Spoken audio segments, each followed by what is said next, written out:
Hello friends, good morning, Radhe Radhe, जय श्री कृष्णा। कैसे हैं आप लोग? आशा करती हूँ आप लोग स्वस्थ होंगे, मस्त होंगे। हमारी कन्हैया जी चैनल में आप सभी का बहुत बहुत स्वागत है। तो सुबह की बज रहे हैं 6। हम कान्हा जी को स्नान कराने जा रहे हैं, उसके बाद भोग लगाएंगे। तो आज इस टॉपिक पे बात करेंगे कि हमारे कान्हा जी भोग स्वीकार करते हैं कि नहीं करते हैं। सब बोलते हैं कि हम भोग लगाते हैं कान्हा जी को और थाली वैसी की वैसी रह जाती है, हमारे कान्हा भोग स्वीकार नहीं करते हैं, या क्या बात है जो वैसी की वैसी थाली रह जाती है। तो आज हम इसी विषय पे बात करेंगे। आप लोग वीडियो में बने रहिएगा। वीडियो अच्छा लगे तो लाइक करना, शेयर करना, चैनल पे नए हो तो सब्सक्राइब करना। तो ठंड का मौसम है, कान्हा जी को स्नान करा दिया, अच्छे से पोंछ देंगे उनको।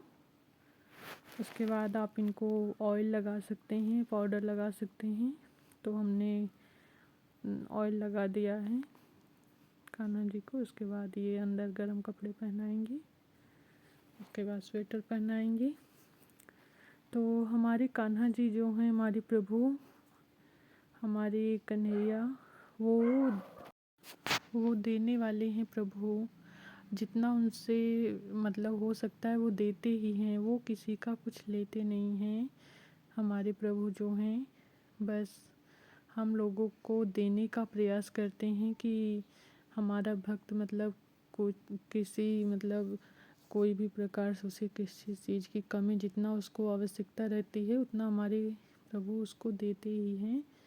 तो इसके लिए वो सूक्ष्म रूप से ऐसे मतलब स्वीकार नहीं करते, मतलब ऐसे स्वीकार करते हैं कि वो आप जो भोग लगाते हैं वो उसको पा लेते हैं, पर वो दिखाई नहीं देता। अब जैसे थाली कान्हा जी को परोसते हैं तो वो थाली वो स्वीकार करते हैं, पर वो ऐसे स्वीकार करते हैं कि स्वीकार भी कर लेते हैं, पा भी जाते हैं और आप लोगों को दिखाई भी नहीं देता।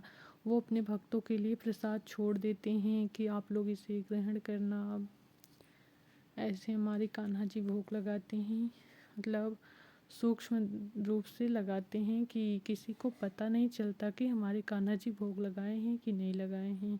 तो हमारे कान्हा जी इसी प्रकार से भोग लगाते हैं कि किसी को पता नहीं चलता।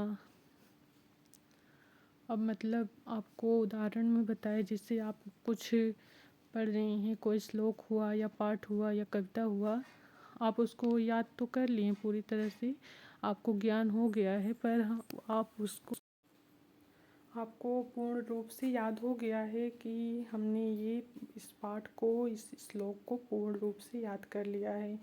क्या क्या वहाँ से वो श्लोक गायब हो जाता है उस पुस्तक में से, उस पाठ में से, या उस जो जहाँ से भी आप याद करते हैं वहाँ से गायब हो जाता है? नहीं होता है ना। उसी प्रकार से आप उसे ग्रहण कर लेते हैं, उससे आपको याद हो जाता है। उसी प्रकार से हमारे कान्हा भी भोग लगाते हैं कि भोग पा लेते हैं हमारे कान्हा, पर वो किसी को दिखाई नहीं देता। वो भोग स्वीकार कर लेते हैं हमारी कन्हैया सूक्ष्म रूप से, और अपने भक्तों के लिए प्रसाद छोड़ देते हैं कि आप लोग ग्रहण करिए।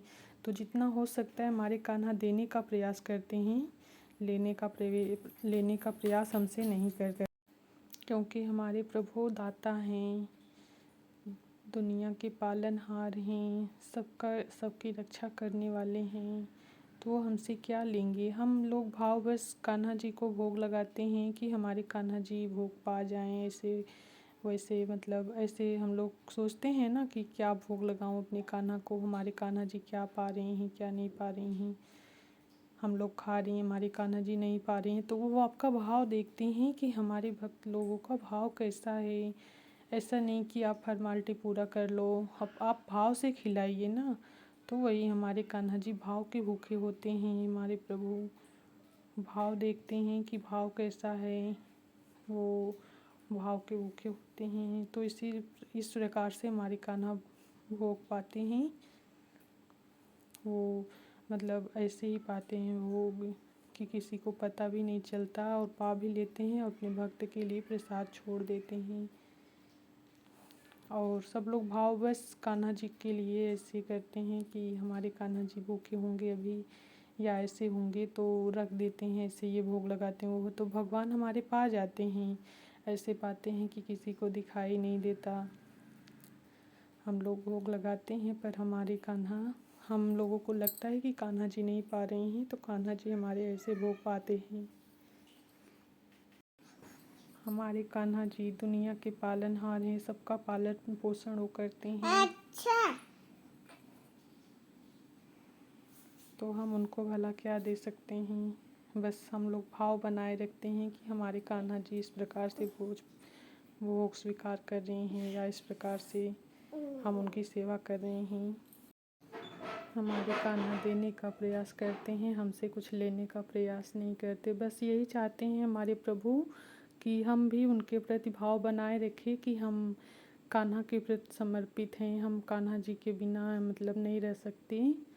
यही सब हमसे चाहते हैं कान्हा जी, बस और कुछ नहीं, कि आप इस माया नगरी में आके भूल ना जाओ कान्हा जी को या भगवान को। तो इसलिए हमारे कान्हा जी बस यही चाहते हैं कि आप लोग भाव बनाए रखें। बस आप लोग भाव बनाए रखेंगे तो वही हमारे कान्हा जी भाव के भूखे होते हैं, उन्हें भोग की ज़रूरत नहीं होती। हमने भी कान्हा जी को भोग लगा दिया। तो आज की जानकारी कैसी लगी कमेंट में बताना। भोग लगाने के बाद ऐसे जल के पात्र में से जल लेके ऐसे आचमनी कर देना चाहिए। उसके बाद घंटी बजा देना चाहिए। फिर भोग कान्हा जी के पास कुछ टाइम के लिए छोड़ देना चाहिए, जिससे हम जितनी टाइम में हम लोग भोजन करते हैं उतना टाइम के लिए कान्हा जी के लिए भी भोजन छोड़ देना चाहिए, या भोग जो आप लगाए हैं वो सब छोड़ देना चाहिए। उतना टाइम बाद हमारे कान्हा जी भोग लगा लेंगे। जय श्री कृष्ण।